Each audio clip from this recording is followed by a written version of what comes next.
Hello students, this is your DJ sir. Last time तक हम लोगों ने कायरल एटम्स के बारे में पढ़ लिया था। हमारा जो लास्ट सेक्शन था उसमें हम लोग इनैंशियोमर्स पढ़ रहे थे, तो हम लोग इनैंशियोमर्स को फिर से देखते हैं। होप आप वीडियो को एंजॉय कर रहे होंगे, लाइक भी कर रहे होंगे, शेयर भी कर रहे होंगे और चैनल को यदि अभी तक आपने सब्सक्राइब नहीं किया होगा तो चैनल को सब्सक्राइब भी कर रहे होंगे। तो हम लोग बात करते हैं इनैंशियोमर्स का। तो मैंने बोला था कि non super imposable mirror image are known as enantiomers. मतलब वैसे मॉलिक्यूल्स जो non super imposable mirror image होंगे उसको इनैंशियोमर्स बोलेंगे। और इनैंशियोमेरिज्म, ध्यान देना है कि non super imposable mirror image के साथ मॉलिक्यूल को ऑप्टिकली एक्टिव होना पड़ेगा इनैंशियोमेरिज्म को शो करने के लिए। तो मतलब क्या है, only optically active compound show enantiomerism. देखिए हम लोग एग्जांपल लेते हैं कि हमारे पास है COH, HOH और CH3। तो देखो एक यहाँ कायरल सेंटर है। कायरल सेंटर के साथ ना तो प्लेन ऑफ सिमेट्री है ना तो सेंटर ऑफ सिमेट्री है। यदि प्लेन ऑफ सिमेट्री और सेंटर ऑफ सिमेट्री ना हो और मॉलिक्यूल कायरल हो तो वो मॉलिक्यूल क्या होता है, ऑप्टिकली एक्टिव होता है। ये मॉलिक्यूल ऑप्टिकली एक्टिव है। यदि इसका ये मिरर इमेज बनाए हम लोग तो देखो इसका मिरर इमेज OH इधर आ जाएगा, H इधर चला जाएगा, COH और CH3। तो देखो both are stereoisomers, both are mirror image, मतलब ये दोनों मिरर इमेज हैं तो बोथ आर इनैंशियोमर्स। का है कि इसमें प्लेन ऑफ सिमेट्री और सेंटर ऑफ सिमेट्री नहीं है। तो देखो ये कंडीशन तब है जब हमारे पास एक कायरल सेंटर हो। अब ऐसा भी हो सकता है कि हमारे पास मॉलिक्यूल में more than one chiral centre हो। तो देखो जब more than one chiral centre होगा तो एक कायरल सेंटर यहां और दूसरा कायरल सेंटर यहां। अब देखो दो कायरल सेंटर हैं, प्लेन ऑफ सिमेट्री या सेंटर ऑफ सिमेट्री का बात करें तो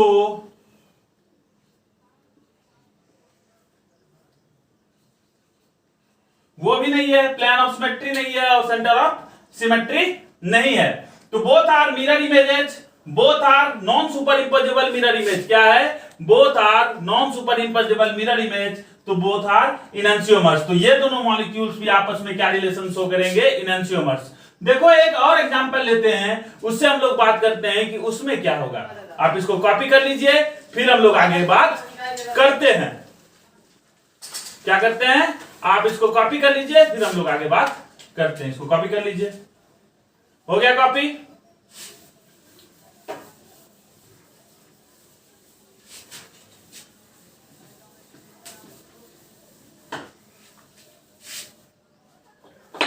जैसे हम लोग के पास एक एग्जांपल है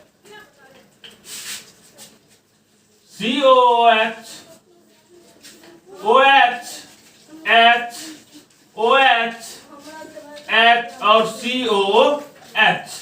देखिए पीछे से हल्ला कर रहा है, वो सब बेवकूफ है। उन लोगों को समझाने के बाद भी उन लोगों को समझ में नहीं आता है। तो आपको ये बात का ध्यान नहीं देना है।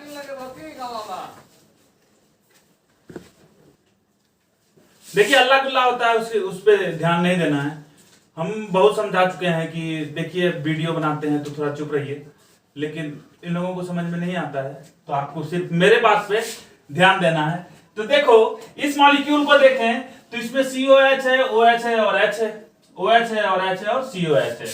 तो एक कायरल सेंटर तो भैया यहां मिल गया, नेक्स्ट कायरल सेंटर हमारा यहां मिल गया। तो देखो इस मॉलिक्यूल को देखें तो इसके पास एक क्या है, प्लेन ऑफ सिमेट्री है। क्या है, POS, प्लेन ऑफ सिमेट्री है। यदि इसका मिरर इमेज बनाएंगे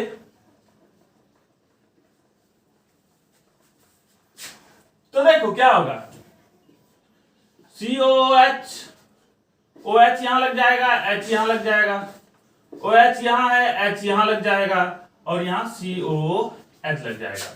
तो देखो इस मॉलिक्यूल को देखें तो बोथ आर सुपर इंपोजेबल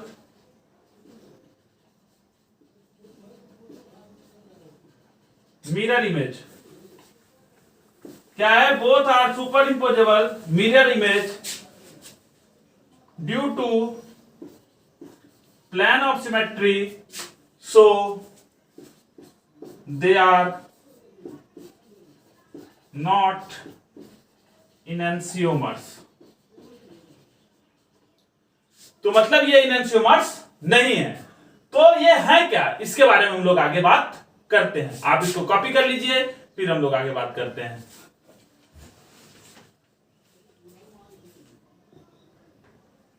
अब देखिए हम लोग का नेक्स्ट जो टॉपिक है वो क्या है, डाइस्टीरियोमर्स।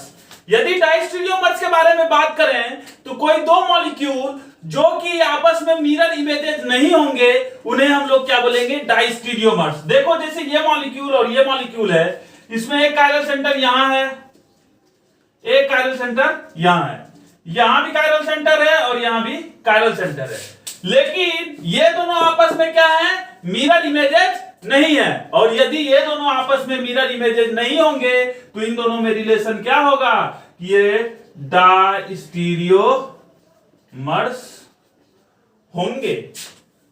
आप इसको कॉपी कर लीजिए, फिर हम लोग आगे बात करते हैं। यदि हम लोग आगे बात करें मीजो कंपाउंड्स के बारे में, तो देखो यदि किसी कंपाउंड के पास मोर देन 2 कायरल सेंटर हो और कायरल सेंटर के साथ यदि उसके पास पीओएस या सीओएस हो तो वैसे कंपाउंड को हम लोग क्या बोलते हैं, मीजो कंपाउंड्स। अब देखो यदि किसी मॉलिक्यूल के पास पीओएस या सीओएस होगा तो वो मॉलिक्यूल क्या होगा, वो मॉलिक्यूल ऑप्टिकली इनएक्टिव होगा।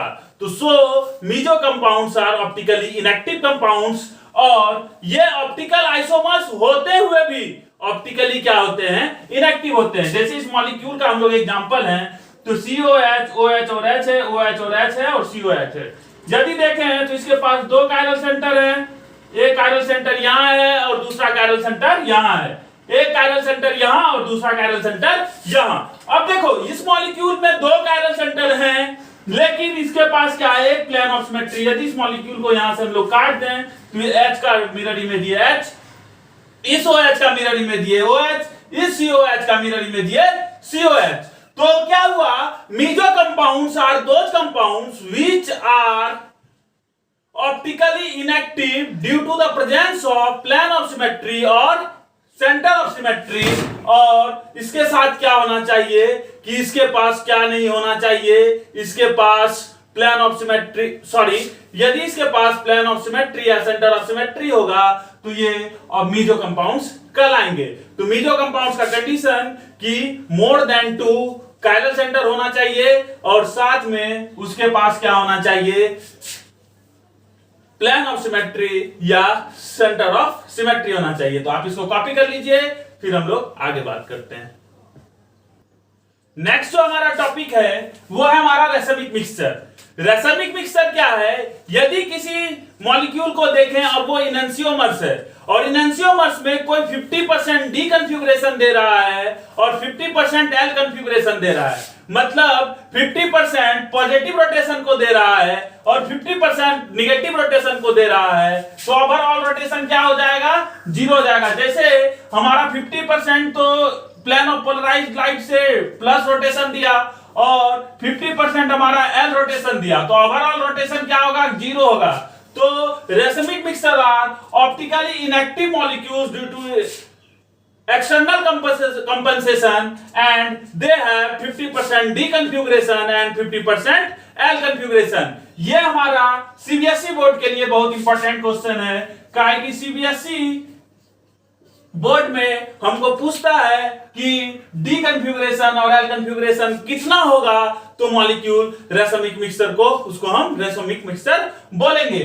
तो किसी भी सॉल्यूशन में यदि हमारे पास 50% डी कन्फिगरेशन वाले कंपाउंड्स हैं और 50% एल कन्फिगरेशन वाले कंपाउंड है तो उस मिक्सचर को क्या बोलेंगे, हम लोग रेसमिक मिक्सचर बोलेंगे।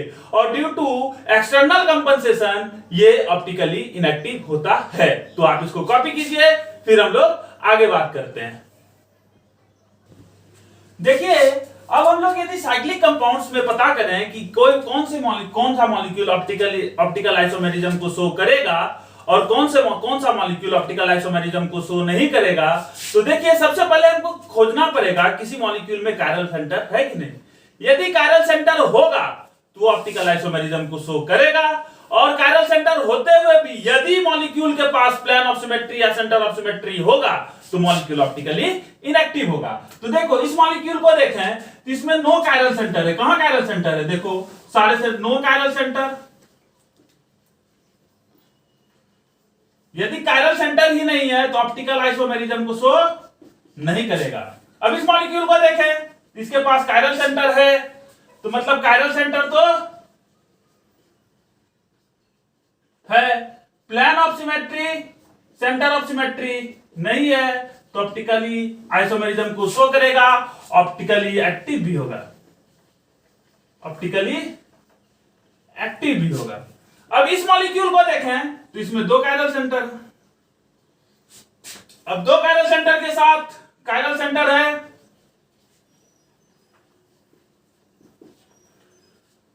कायरल सेंटर है, तो पीओएस और सीओएस नहीं है। यदि पीओएस और सीओएस नहीं है तो ऑप्टिकल आइसोमेरिज्म को शो करेगा और ऑप्टिकली एक्टिव भी होगा। नहीं समझ में आया? देखो मॉलिक्यूल के पास कायरल सेंटर दो से ज्यादा है, दो है, तो दो या दो से ज्यादा है तो कायरल सेंटर है, मतलब कायरल मॉलिक्यूल है। प्लेन ऑफ सिमेट्री और सेंटर ऑफ सिमेट्री नहीं है। यदि प्लेन ऑफ सिमेट्री या सेंटर ऑफ सिमेट्री नहीं है तो मॉलिक्यूल कायरल है, और कायरल है तो ऑप्टिकल आइसोमेरिज्म को शो करेगा, और ऑप्टिकल आइसोमेरिज्म को शो करते हुए ये ऑप्टिकली एक्टिव होगा। लेकिन यदि इसी में प्लेन ऑफ सिमेट्री या सेंटर ऑफ सिमेट्री होता तो मॉलिक्यूल क्या होता? ऑप्टिकली इनएक्टिव होता। अब यहां दो कायरल सेंटर हैं, यहां भी कायरल मॉलिक्यूल है, कायरल सेंटर है, पीओएस या सीओएस नहीं है, ऑप्टिकल आइसोमेरिज्म को शो करेगा, ऑप्टिकली एक्टिव होगा। तो आप इसको कॉपी कर लीजिए, फिर हम लोग आगे बात करते हैं। नेक्स्ट हमारा है आरएस कॉन्फ़िगरेशन। देखिए आरएस कॉन्फ़िगरेशन या तो हम लोग फिशर प्रोजेक्शन के लिए बनाते हैं या तो हम लोग वेज डैश के लिए बनाते हैं। देखो अभी जो गिवन प्रोजेक्शन है वो हमारा क्या है? Fischer projection.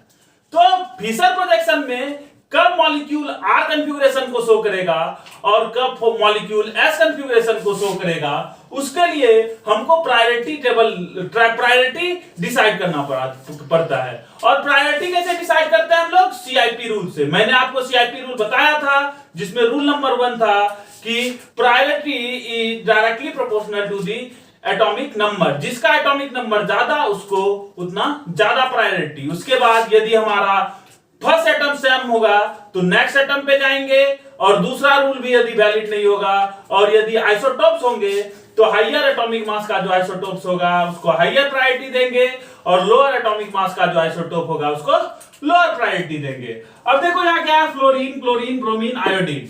अब देखो इसमें हाईएस्ट प्रायोरिटी किसको देंगे? जिसका हाईएस्ट एटॉमिक नंबर होगा। तो आयोडीन 1,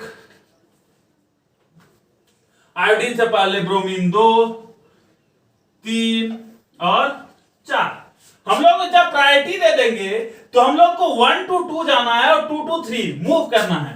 क्या जाना है? 1 से 2 पे और 2 से 3 पे जाना है, और 1 से 2 और 2 से 3 के बीच में जाने में जो 4 आएगा उसको हमको इग्नोर कर देना है। तो देखो 1 से 2 पे गए, 2 से 3 पे गए। अब देखो ये वर्टिकल है और ये हमारा क्या है? Horizontal line. ये हमारा वर्टिकल लाइन है और ये क्या हमारा? Horizontal line. तो इस वर्टिकल लाइन में कहता है कि यदि fourth position is at vertical, क्या होगा? फोर्थ पोजीशन में यदि वर्टिकल होगा तो आर कॉन्फ़िगरेशन होगा। जब हम लोग घूमेंगे कैसा? क्लॉकवाइज घूमेंगे, और एंटी क्लॉकवाइज यदि घूमेंगे तो वो एस कॉन्फ़िगरेशन होगा। तो देखो फोर्थ पोजीशन हमारा वर्टिकल है और हम लोग घूमे कैसे? Anti clockwise. ऐसे घूमेंगे तो एंटी क्लॉक, ऐसे घूमेंगे तो क्लॉक। क्लॉक और एंटी क्लॉक आप समझते होंगे। तो ये एंटी क्लॉकवाइज, तो ये हमारा कॉन्फ़िगरेशन क्या है? S configuration. वही यदि फोर्थ पोजीशन हमारा हॉरिजॉन्टल रहता, क्या होता? हॉरिजॉन्टल होता, तो क्लॉकवाइज एस होता है और एंटी क्लॉकवाइज आर होता है। इसको याद करने के लिए आप ये रखिएगा, VCR वर्टिकल क्लॉकवाइज रोटेशन में आर कॉन्फ़िगरेशन होगा, और HCS हॉरिजॉन्टल क्लॉक होगा तो S होगा। यदि वर्टिकल क्लॉक R है तो एंटी क्लॉकवाइज क्या हो जाएगा? S हो जाएगा। हॉरिजॉन्टल क्लॉक S है तो एंटी क्लॉकवाइज जो होगा वो R हो जाएगा। तो आप इसको कॉपी कर लीजिए। फिर हम लोग कुछ क्वेश्चन करते हैं जिसमें आपको आइडेंटिफाई करना पड़ेगा कि मॉलिक्यूल एस कॉन्फ़िगरेशन का है कि आर कॉन्फ़िगरेशन का। तो आप इसको कॉपी कीजिए, फिर हम लोग कुछ क्वेश्चन के साथ इसको आगे कैरी करते हैं। अब देखिए इस सब क्वेश्चन में हमको करना है आर एस कॉन्फ़िगरेशन को डिसाइड करना है। तो यदि आरएस और कॉन्फ़िगरेशन को डिसाइड करना है तो हम लोग जानते हैं VCR और HCS होता है। क्या होता है? वर्टिकल क्लॉक R और horizontal clock S। Fourth number के प्रायोरिटी को हम लोग को इग्नोर करना है। तो सबसे पहले हमको क्या देना पड़ेगा? प्रायोरिटी देना पड़ेगा, और प्रायोरिटी के लिए हम लोग को CIP रूल देना है। अब देखो यहाँ है ब्रोमीन है, क्लोरीन है, आयोडीन है और CH3 है। तो सबसे गरीब यहाँ कार्बन है, काहे कि सबसे कम एटॉमिक नंबर इसी का है। तो ये भैया हमारा 4 नंबर पे चला गया। 1 नंबर पे आयोडीन, 2 नंबर पे ब्रोमीन और 3 नंबर पे क्लोरीन। 1 से 2 पे जाना है और 2 से 3 पे जाना है। कहां जाना है? 1 to 2 और 2 to 3। 1 to 3 नहीं जाना है, 1 से 2 और 2 से 3 और 4 को इग्नोर कर देना है। देखिए ये क्लॉक वाइज रोटेशन है, और वर्टिकल में क्लॉक क्या होता है? ये आर कॉन्फ़िगरेशन होगा। समझ में आया? अब देखो इसको देखते हैं। यदि इसको देखें तो इसमें फ्लोरीन, क्लोरीन, ड्यूटेरियम और हाइड्रोजन। अब देखो एक ड्यूटेरियम है और एक हाइड्रोजन, बहुत लफड़ा वाला चीज हो गया। काहे कि ये दोनों का एटॉमिक नंबर सेम है। तो देखो जब एटॉमिक नंबर सेम होता है और आइसोटोपिक फॉर्म में होता है तो जिस आइसोटोप का एटॉमिक मास ज्यादा होता है उसको हायर प्रायोरिटी देते हैं, सबसे करीब। 4 नंबर पे हाइड्रोजन आ गया, 3 नंबर पे ये आ गया। अब फ्लोरीन और क्लोरीन में 1 नंबर पे ये और 2 नंबर पे ये। 1 से 2 और 2 से 3 जाना है। 1 से 2 और 2 से 3 गए। 4 नंबर हमारा हॉरिजॉन्टल है, हॉरिजॉन्टल में वर्टिकल है, वर्टिकल में क्लॉकवाइज रोटेशन हमारा आर कॉन्फ़िगरेशन होता है। ये हमारा एंटी क्लॉक रोटेशन है, तो ये हमारा क्या हो जाएगा? एस कॉन्फ़िगरेशन हो जाएगा। अब यहां देखते हैं 1 नंबर पे आयोडीन, 2 नंबर पे ब्रोमीन, 3 नंबर पे फिनाइल, 4 नंबर पे CH3। नहीं समझ में आया? सबसे highest atomic mass, atomic number, iodine सबसे ऊपर, फिर ब्रोमीन।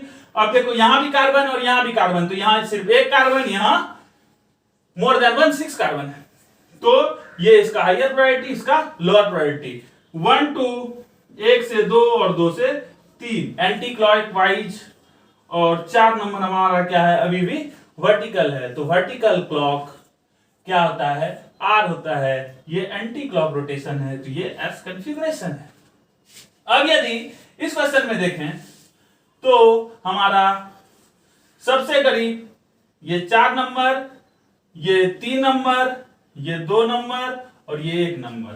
1 से 2, 2 से 3, 1 से 2, 2 से 3 पे गए। ये हमारा हॉरिजॉन्टल पोजीशन है। हॉरिजॉन्टल पोजीशन पे 4 नंबर लगा हुआ है, और हॉरिजॉन्टल पे क्लॉक रोटेशन क्या होता है? एस कॉन्फ़िगरेशन होता है। तो ये हमारा कॉन्फ़िगरेशन क्या है? एस कॉन्फ़िगरेशन है। तो आपको ये समझ में आया होगा। जैसे ये है हमारा OH, NH3, फ्लोरीन और हाइड्रोजन। अब देखो सबसे ऊपर कौन है? इसमें 1 नंबर पे ऑक्सीजन, 1 नंबर पे फ्लोरीन, 2 नंबर पे ऑक्सीजन, 3 नंबर पे नाइट्रोजन, 4 नंबर पे हाइड्रोजन। वर्टिकल 1 से 2, 2 से 3, वर्टिकल एंटी क्लॉक एस। चमका? चमक गया? कॉपी कर लीजिए, फिर हम लोग आगे बात करते हैं। देखिए ये कुछ क्वेश्चन है जिसमें आपको आइडेंटिफाई करना है कि मॉलिक्यूल आर कॉन्फ़िगरेशन में है कि एस कॉन्फ़िगरेशन में। सारे बच्चों को ये क्वेश्चन करना है, और नेक्स्ट लेक्चर में हम लोग अपना ऑप्टिकल आइसोमेरिज्म को खत्म कर लेंगे। आज तक के लिए हम लोग यहीं तक रखते हैं। Thank you for watching this video. Thank you.